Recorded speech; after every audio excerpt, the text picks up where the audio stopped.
bro? It's Jason Dumas with Cron 4. It was a different experience this year, but how was it overall? You know, it looked like you're having fun out there, especially the 3-point contest. How was the Sunday overall?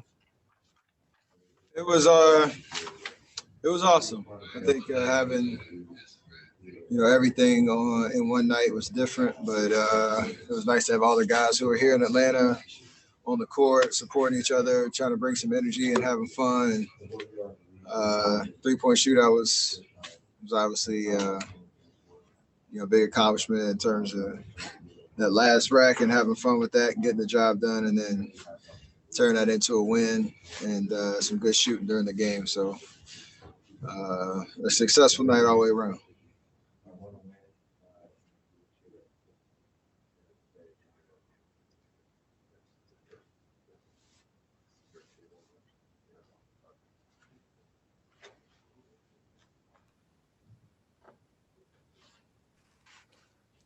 Hey, Steph, I guess everyone's shy tonight. Kylan with Cron 4.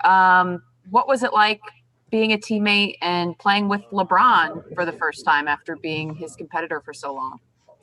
It was a great experience. We had fun in the locker room, chopping it up. And, I know he was managing his minutes tonight, but it was good energy in the first quarter. And it's part of, being around this league long enough, and obviously the new format with the All-Star game and mixing and matching conferences. Even though he's in the West now, it's bound to happen. And we had a great time, obviously representing him as a captain, Katie on the other side, and we got the win. So it was a memorable night for sure. Yeah, hey, Steph. Congrats on winning the 3-point contest. How does it feel to be teammates with Dame, especially since a lot of people are comparing you with him in terms of you having long range? And how did it feel being just on the floor with him, exchanging threes, especially at the end of the first half? I mean, we've been on the All-Star game together and been teammates before, but a lot of the talk about us extending our range and chatter over the summer and all that. It was you couldn't draw it up any more perfect, and especially in that first half. With him taking the first half court shot, it kind of surprised me that he was launching it and barely missed. Came back, redeemed himself, and then I got to finish it off before the half. So, obviously showing off our skill set, and I've been trying to do it for a long time, and it was good energy going back and forth, and just showing off what we can do. Steph, Chris Alvarez from ABC7. I saw the Warriors tweet the video of you shouting out Klay. Why was it important to do that, and how much are you looking forward to playing against Klay in an all-star 3-point contest in the future? Anytime I've been in an all-star or a 3-point shootout, since 2015, we had a couple battles back and forth, and, anytime you're shooting in this environment, you can't help but think about how much fun Klay would have, out there. And I know he's, trying to get healthy, and he'll be here next year. But it was, bringing the trophy back. Caught out, obviously the Splash Bros, and bringing it back. I think it's in its rightful place right now, so we'll keep it. Hey, Steph, it's Dan Weinke with Daily Times. You and LeBron have both accomplished so much in this league, but tonight was the first time you've ever been on the same team on an NBA court together like this. We saw the footage of you kind of watching the chalk toss and stuff like that. What are you going to remember about playing with LeBron for the first time? I mean, it's not a specific thing. It's just, a great experience overall. And like you said, it's something I hadn't done before. We hadn't done before. So you can kind of check that off the list. But it's just a different vantage point for everybody when you come into an all-star locker room and you see the guys that you compete with night in, night out, and year after year. And got to acknowledge the respect that you have for everybody in there, because we all do it differently, but we all do it at a very high level. And obviously Bron's been doing it for a very long time. So there's so much respect there, even as you compete throughout the years.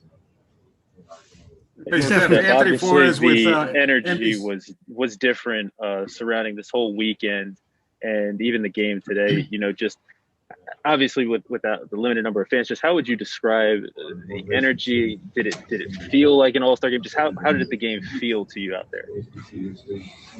The game itself felt the same. The only thing is, you can't really see the crowd in normal years, like outside of the courtside rows. The energy is definitely louder and more engaged with more people.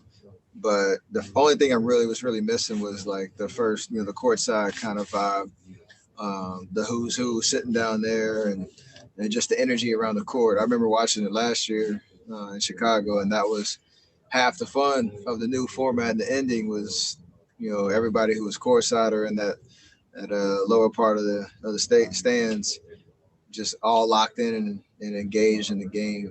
There's some dope photos of that. That was the biggest piece I was missing. Our families were here, but they were a little bit more subdued. So other than that, the game was pretty much the same. Hey, Steph, Anthony Flores with NBC Bay Area. When this game was first announced, there were a few players who voiced some reservation about having it. Just wondering how you've gone through it, the experience, how you think the league pulled this off. Yeah, there's obviously a big balancing act, and I know Adam Silver was trying to articulate that throughout this process. And obviously, as players, we have reactions to everything that happens because it's our world and we're living in it. So, it was still kind of a shock in terms of it not really being a talking point when the season started. But in terms of keeping things condensed so that, we come in, do our job, and, put on the show that we did tonight, and then get back to our respective, homes and enjoy a mini break before we start. Most teams on Thursday. That's kind of what it ended up being. I think mission accomplished. Obviously, hopefully everybody's safe and healthy. We know we had 2 guys in contact tracing, but hopefully they kind of pull through that and we get back to playing basketball in the second half. Hey, Steph, congrats on the 3-point contest. You got it. Steph, congrats on the 3-point contest, man. I know in light of the HBCUs tonight, in light of what's been going on in our society and our world, I know this is a little bit deeper, man, but what are some of the lessons that you learned from 2020 that you can carry on so that this can be an everyday thing? I know a lot of things been happening with the Asian American community recently, so that social justice can be more of a conversation to continue it even beyond just the trend. I know shout out to Philippians 4:13, faith is huge for both of us. And so what are some of the things you've learned that can carry on in our society? I don't know if I've learned anything. I think there's a lot of progress that has happened in terms of conversations, in terms of action and change, and the galvanizing of awareness. And a lot of guys in our league have been plugged into the community, been doing amazing work, supporting local communities. I was supporting HBCUs before 2020. Like all those things were happening, but I think collectively in our country as a whole, whatever side that you're on in the conversation or the debate or what have you, I feel like there's more of a collective commitment to what we all can do individually and as a group to do exactly what you said, like make this an everyday expectation as opposed to just a moment. So that's a positive sign. And I guess the one thing I have learned is just there's so many people that are doing amazing work across our country and in different communities. Obviously being in here in Atlanta, shout out to Stacey Abrams, who I got to meet and do some work with and support some of her initiatives. But across the board, there's so many people doing amazing things. And we all have a responsibility to continue to plug in. And like you said, it's not just Black Lives Matter. It's ending racism across the board, no matter what your background is. Stopping Asian hate, speaking for people that can't speak for themselves, and doing the work publicly and behind closed doors. So we all have to be accountable and committed to that. Steph, it's David Aldridge, man. you've had the experience of an All-Star weekend, a normal one spread out over several days. You've had this experience where it's kind of condensed. Does one feel more or less exhausting than the other?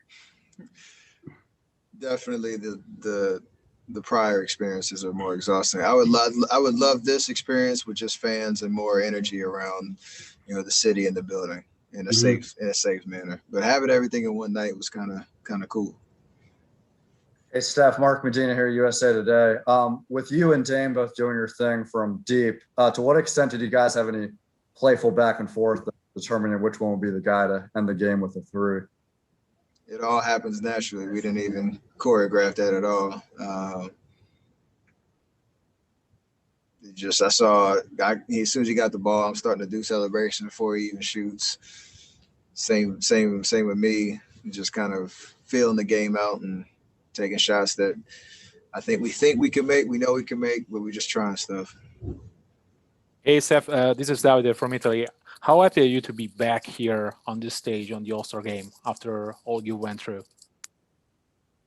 It means a lot. Like you said, there's a lot of work that went in over the last year, and I'm happy and blessed and grateful to God that I'm healthy this year and able to do what I love at the highest level and be recognized for it individually, and just trying to keep things moving in the right direction for the second half of the season. So this is a really cool milestone, and it's good to be back, with the best 24 in the league.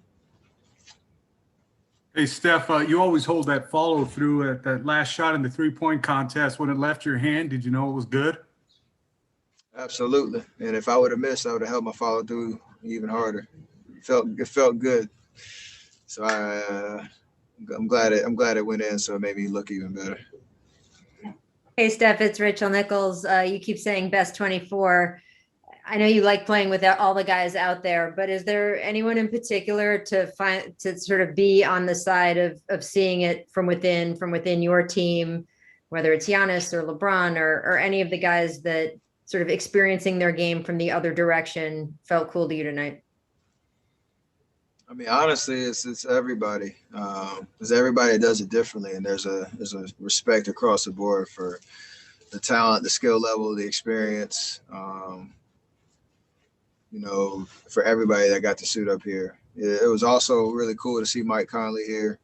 I've forever, called him, along with Drew Holiday, one of the most underrated point guards in the league since he's been in the league. He's been consistently great, but has never had the opportunity to be, an all-star until this year. And I don't care about replacements and all that type of stuff. It's a more than well-deserved honor. So it's awesome to see him out here in year 14. Like, that's crazy. Yeah. Thanks, Steph. Hey, Steph, this is Dwayne Rankin, Arizona Republic. Talk with Chris. Talk with Chris about the exchanging the lobs, the lob dunks. He said you two had talked about that before. Maybe can you just take us through that, how that came about?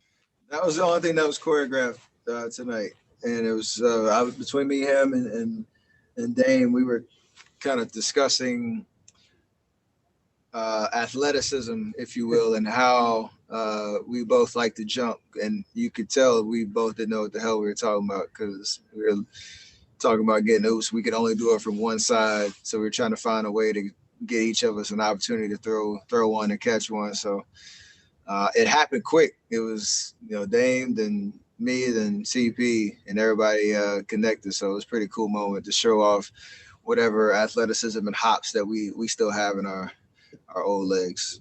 Thanks, Steph. Steph, James Hill with Black News Channel, BNC Sports. What memories will you take away from this particular All-Star experience in Atlanta? And I know it's different, but just talk about this year's experience. I still appreciate just being here and enjoying being an all-star and what the weekend usually means. And even with everything being different this year, I still had a great time out there. I still love basketball, and it drives you. Obviously, we want to win and be in the playoffs and finals and chasing championships. But along the way, some acknowledgement in terms of being an all-star is pretty awesome. The HBCUs and the COVID relief. Can you talk about some of the charities that are taking place? I mean, yeah, they talked about how much money was raised tonight. I think over $3 million, I think, in total throughout the weekend. And to put historically black colleges, universities on the national, radar and national map in terms of the culture, the excellence, and just the community. I think that goes a long way. I grew up in Charlotte and used to go to Johnson C. Smith and work out at their gym. And Coach Joyner, who's the head coach there, was a great, family friend, and used to see him all around the city. And so to kind of see that full circle, obviously the stuff that I've been doing with Howard University and the like, there's a lot of good that's coming from those colleges and universities, and want to continue to support them and put them on the map. We'll have 2 more questions here. First with Chris Alvarez and then Dorothy Gentry. Hey, Steph, I just wonder how many 3-point contests you had as a kid growing up against your dad and brother, and how fun were they? If you had them, I'm sure you had a lot, right? Yeah, too many to count, but I don't know what the tally is. But you're only as good as your last game, so I'm the champ of the family right now. Luka. Hi, Steph. Hi. At this point in your career, what fuels you? What more do you have to accomplish? I have a lot to accomplish. I don't have anything to prove. There's a little subtle difference there, but what drives me is just having fun. I truly love to play basketball. I'm just, appreciative and grateful that it's at the highest level, and I get to kind of still pursue a higher level of excellence on the court. Because we all know, our careers have a finite window, and you never know when the basketball gods, if you will tell you to hang them up. So as long as I feel healthy and strong and able to keep doing what I'm doing, the joy naturally comes out. And that fuels everything, with my teammates, with, that season to season grind, chasing championships and all that. I just love it.